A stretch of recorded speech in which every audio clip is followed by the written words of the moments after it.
Hey, how's it going everybody? Jenazad here. So I've been getting these questions a lot.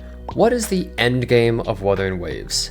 Is the endgame the same as Genshin? How fast will we finish all the content? Is the game actually hard, or is it as easy as Genshin is overall? If I pull Ling Yang, should I uninstall? Let's break this down and explain how this game's endgame actually works. Also, consider subscribing to the channel, as I'll be making a bunch of Wuthering Waves content and I stream every day at twitch.tv/Jenazad. First, let me explain what the main forms of endgame are in Wuthering Waves.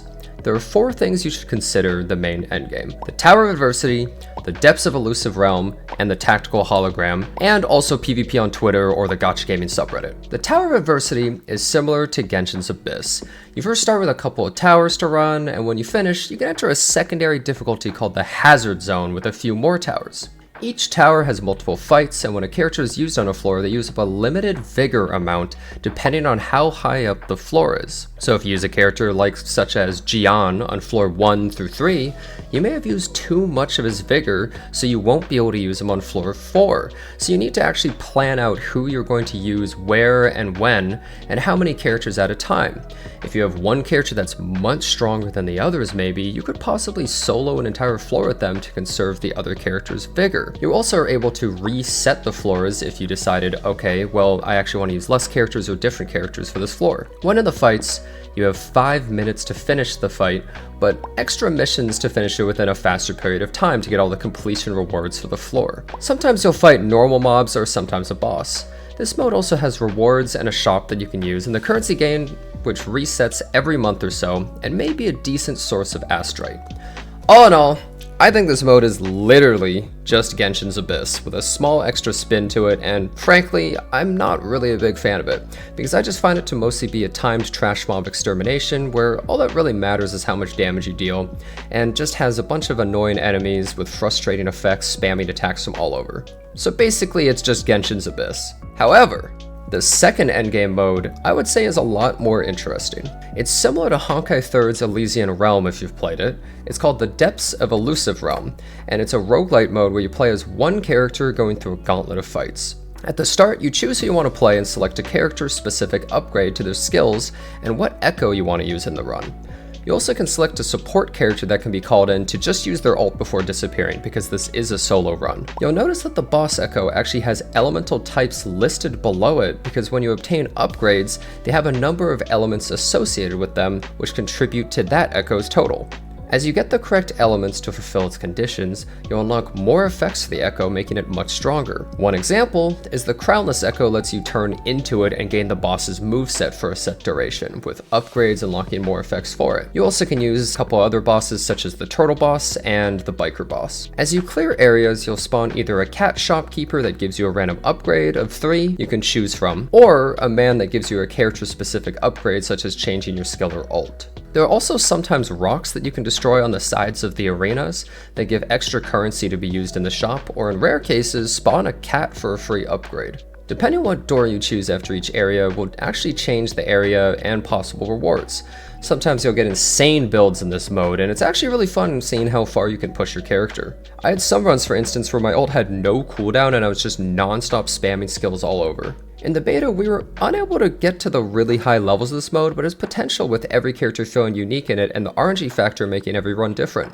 Also in the beta, we had a small limited roster from characters we could choose from, but in the full release, I would assume every single character has their own unique abilities and upgrades, making it so that you can actually have a lot of fun runs just trying out tons of different characters that you own. This mode also gives rewards such as echoes and astrite with upgrade materials similar to Tower of Adversity, and it also does reset, I believe, on a monthly basis. The final game mode is by far the most difficult, the Tactical Hologram. This mode has you fight a single boss with a 5-minute time limit in arena. Pretty simple, right? The bosses available from the beta were the Morning Ikes, the Tempest Mephis, Impermanence Heron, and Monkey. The beginning difficulty or 2 are usually fairly simple. They're tankier, more advanced versions of the bosses that you see around the world map. But then you go maybe one more level. You just want to push one level higher. And oh my god, they suddenly went insane. They suddenly have less openings because they're super aggressive, and now they use new moves you've never seen before. Alright, well, you started to learn the boss, and you finally beat them. Nice work, you probably became a better player in the process too. Then you go to a higher level, and they gain even more mechanics, making the fight insanely difficult where you have to play everything perfectly. If you're under-leveled, which you probably will be since the difficulties unlock way before you're actually the same level as the bosses, well, you're kind of in for it. Not only are you fighting a boss that's going crazy on you, but you have the timer of 5 minutes breathing down your back. You want to play safe, but you need to constantly do damage to beat the timer. This mode tests your skills much more than anything else in the game so far, and significantly helps you understand how to parry and be more efficient with your skill rotations and character swapping. Some bosses, for instance, are all about parrying, and you just have to learn how to parry or you're going to get completely destroyed, while others are more about dodging or being aware of your surroundings. All in all, these fights are super well designed and fun, and I'm actually really excited to see what the future bosses will have as well. Since there were only 4 in the beta, but there's many more bosses in the game, we may end up actually getting 1 boss per hologram by the end. You're also able to obtain another currency to buy items from the shop, but we're a little bit unsure if it'll actually reset or not. More casual players shouldn't really worry too much as well, because they won't be missing out on crazy rewards if they can't do them quickly or easily, and they could just wait till they're a higher level to be able to fight the boss on a more even playing field. As you can see, there's already 3 times the endgame content of Genshin Impact after it's been out for, what, over 3 years, and I'd say this is a pretty nice upgrade. Realistically, there's also actually more co-op content as well, because farming echoes with friends is more than just for fun, it's also pretty efficient, giving you an actual reason to want to do things with others. You can get tons of echoes by bringing your friends to your world, killing the target elites you want gear from, then hopping to their world and doing the same.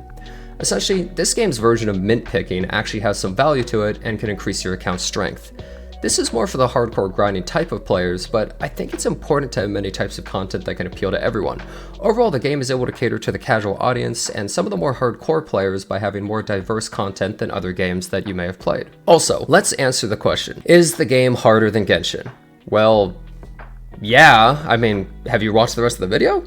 This game's mechanics and boss design have already increased its depth and make the game have much more to it, although the overall world and quests will be pretty simple for most players because they want to cater to everybody, so casual players will be able to simply do the story and they won't have too much trouble with the world bosses. But they also want the hardcore players to get a taste of the tougher battles. In the first beta, the tutorial boss was actually slapping people all over the place, but it was toned down a lot after, because many people might just quit if they got destroyed too fast, let's be honest. This isn't Elden Ring after all. In the future though, they might add more difficult content since most players will be up to speed and need tougher fights to actually test their roster and skills on. Hopefully these game modes interested you, and if you enjoyed the video, don't forget to leave a like or subscribe to the channel, and I'll see you on the game launch at twitch.tv/Jenazad. Hope to see you there.